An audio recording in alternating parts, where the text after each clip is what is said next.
Tiene la palabra el diputado Castillo. Gracias, señor presidente. Dos cuestiones preliminares muy breves y abarco la cuestión de fondo. Primero, adherir al planteo que hacía la diputada Penaca sobre la necesidad de tratar el tema que quedó cajoneado. El día de ayer le quise preguntar a la ministra Patricia Bullrich y lamentablemente cortó las preguntas el presidente expert del presupuesto y no le pudimos preguntar por las irregularidades manifiestas en la visita a los genocidas en cuanto a eludir los controles y si mintió ella o mintió el diputado Benedict, que queríamos esa respuesta inmediata. O uno u otro mintieron y queríamos saber la verdad, pero bueno, no le pudimos preguntar por lo restringido que fue su presencia acá. Segundo, en el día de hoy ocurrió algo muy grave en la provincia de Santa Fe. 3 miembros de la comisión directiva de ANSAFE, Franco Casasola, Román González, Diego del Castillo Corbelo, más Maximiliano Molina de Ate Rosario y Daniel Vázquez, vieron violentados sus domicilios y fueron detenidos por haber participado. Termino muy breve, dije una cuestión muy breve, señor presidente. Franco Casasola, militante de nuestro partido y miembro directivo de la comisión directiva de ANSAFE, entre los 5 detenidos, se les entró, se les pateó la puerta, se los detuvo, permanecen detenidos por haber participado en una manifestación y queríamos denunciar al gobierno de Puyaro por esta cuestión insólita de detener a manifestantes, docentes y estatales por haber movilizado por defender sus derechos. Voy a la cuestión de fondo. Acá se está tratando algo, pero que es mínimamente elemental, pero mínimamente elemental, respecto de una constitución profundamente cesarista y bonapartista, que lo que hace es tener mecanismos constitucionales que permiten no ya lo que la diputada Giudice decía, la tiranía de la mayoría. Acá lo que estamos viendo en ejercicio, en todas las últimas sesiones del Parlamento y lo que ha pasado, no es la imposición de una mayoría, es la tiranía de la minoría recurriendo a mecanismos constitucionales. Porque efectivamente, si uno ve lo que ha pasado, ¿no?, con el tema de los jubilados, y uno encuesta a la población o hace un plebiscito, ganaría ampliamente que el veto sea rechazado. Hacemos lo del veto universitario, llamamos un plebiscito. Digo lo que dicen las encuestas, más de 80% a favor de rechazar el veto al financiamiento universitario. Pero no solo eso. Se trató en el Parlamento, en la Cámara de Diputados, y en la Cámara de Diputados la primera votación salió 153 a 87, es decir, una amplísima mayoría rechazó el veto. Porque algunos medios de comunicación dicen Milei consiguió una mayoría. No, Milei no consiguió ninguna mayoría para rechazar el veto. Consiguió una pequeña minoría, pero suficiente para cumplir ese rasgo constitucional. Y en el segundo caso, el financiamiento universitario todavía más exigua. Fue apenas 159-84. Entonces, por mecanismos constitucionales, se está consagrando una tiranía de la minoría. La mayoría está en contra. Y la pequeña minoría impone su voluntad en estos temas. ¿No? Fíjese la paradoja que tiene. O sea que toda la Constitución, y doy el ejemplo del veto y los mecanismos para liquidar el veto para que sea claro, incluye mecanismos que estafan la representación popular. Es constitucional, pero no es democrático, es antidemocrático. O es democrático que una pequeña minoría prevalezca sobre la mayoría. Es constitucional, pero no es democrático. Con el DNU es todavía peor, porque no solo el DNU mismo es una institución que nosotros cuestionamos, la existencia misma del decreto de necesidad y urgencia, sino que para aquello que había sido puesto en la Constitución del 94, que era para limitarlo, al revés, la interpretación y lo que se ha hecho en los distintos gobiernos es facilitarlo. Se llega al colmo de que es más fácil, se ha dicho previamente, aprobar un DNU que aprobar una ley. Ese es un sinsentido. Por eso digo que esto es mínimamente elemental de lo que debería ser un cuestionamiento mayor a todos los mecanismos cesaristas constitucionales, pero cesaristas, bonapartistas, autoritarios, como usted quiera llamarlo, decisionistas, que vulneran verdaderamente la voluntad popular. Y se parecen en eso a aquel debate, me hacía acordar, que comentaba Max Weber con el general Ludendorff, que tenía dudas de la Constitución de Weimar y le dice, no se preocupe. Esto es la gente vota y después, listo, no decide más. Ahí decide un poder ejecutivo fuerte.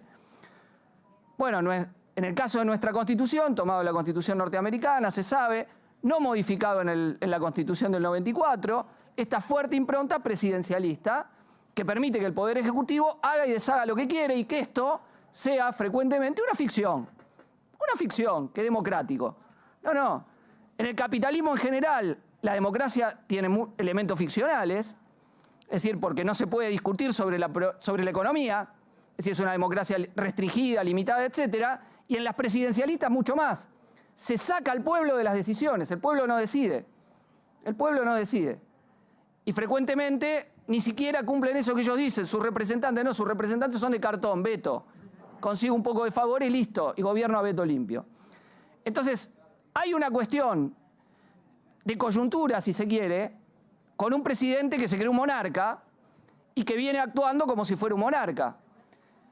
Fíjese usted qué paradoja. Todos los constitucionalistas que escuchamos, todos, unanimidad, afirmaron que el decreto 70-2023 es inconstitucional. Todos. Todos los escuchamos, todos los bloques hablar, y no hubo uno que dijo que era constitucional. No hubo uno. Y sin embargo, sigue rigiendo el decreto 70-23. ¿Por qué? Bueno, lo del gobierno lo defienden, se entiende. El sector felpudo del gobierno, el PRO, lo defiende. Pero el resto podríamos constituir la mayoría. ¿Y por qué no? Por cuestiones de oportunidad. Es decir, ¿por qué el resto de los bloques que ha criticado la constitucionalidad del 70-23 no damos la mayoría y lo volteamos como se volteó el DNU de la CIDE? ¿Qué? ¿Porque a alguno le gusta que estén desregulados los alquileres? No sé, vale más el negocio inmobiliario que el hecho de un decreto brutal, que además que ha jodido a la gente para los alquileres. ¿Usted sabe lo que está pasando ahora en Argentina? La gente se va, deja sus viviendas y se va a otro lado a cosas más baratas porque no le alcanza para pagar el alquiler. Ese ha sido el gran logro que han tenido con la anulación de toda regulación de los alquileres. La gente no puede pagar el alquiler. El que vive en un monoambiente lo deja, se va a la casa con la familia. Le voy a pedir que nos acotemos al tema, ¿puede ser? Gracias. Es el tema. Estamos discutiendo el DNU. DNU. Estoy hablando de los alcances del DNU y estoy sosteniendo la importancia, y en esto sí haciendo una interpelación a gran parte de los bloques, a no demorar un minuto más la anulación del DNU 70-23 y la anulación del DNU que impuso la nueva fórmula jubilatoria. Esos dos DNU no pueden regir un minuto más, porque si no, hablamos mucho, bla, bla, bla, pero después, cuando está la acción a mano para hacerlo, en lo poco que puede hacer el Parlamento para frenar el cesarismo, no se hace, por cuestiones de oportunidad, etcétera, etcétera. Las firmas del Frente de Izquierda siempre están a disposición para convocar a sesiones para plantear sesiones especiales para plantear la anulación de estos dos DNU desde ya. Y volviendo a la cuestión de fondo, señor presidente, entonces decía que esto es elemental, y tenemos que aprovechar este debate porque me parece muy importante, muy relevante, para poner de manifiesto que, insisto, esto no hay soberanía popular en este sistema social y en este régimen político y social. Al revés, excluye la soberanía popular. No se permite que el pueblo verdaderamente decida sobre todos los asuntos económicos y políticos. Nosotros los socialistas aspiramos a eso. Una diputada decía que no sea una asamblea. A ver, para nosotros lo más democrático es que el pueblo delibere, discute, vota, decide, resuelve. Y a eso apuntamos. Nos van a decir, eso no está en la Constitución. Por supuesto, esta Constitución hay que cambiarla, es vetusta, es antidemocrática. Insisto, es una Constitución antidemocrática, enemiga de que sea el pueblo el que decida. Tiene una elección de jueces por favores políticos. Y no nos vengan a decir que no. En México se acaba de discutir que se pueden elegir los jueces. Tengo críticas a esa reforma que han hecho en México, pero que el debate de elección de los jueces que nos decían, ustedes están locos, se acaba de resolver. ¿Y por qué más más democrático que decían en una tranza en el Consejo de la Magistratura, como ahora discuten con Lijo, que una elección popular. Explíquennos a nosotros por qué ustedes resuelven eso, la negociación por abajo, la lista, la servilleta, los favores políticos y no la elección popular. Entonces, creemos que esos puntos están sobre la agenda. Desde ya, esto que hay ahora no va más. Digo, ahí hay responsabilidad de una ley que fue insólita, la ley que votó Cristina Fernández en ese momento, una ley para favorecer que el Ejecutivo no tenga problemas. Y fíjese la paradoja. Quienes se oponían a la ley en ese momento, ahora yo los escuché, la escuché a la diputada Giudice y los corcoveos para tratar de decir, bueno, no, y además dijo tiranía de la mayoría, pero ahora están defendiendo la tiranía de la minoría, reitero.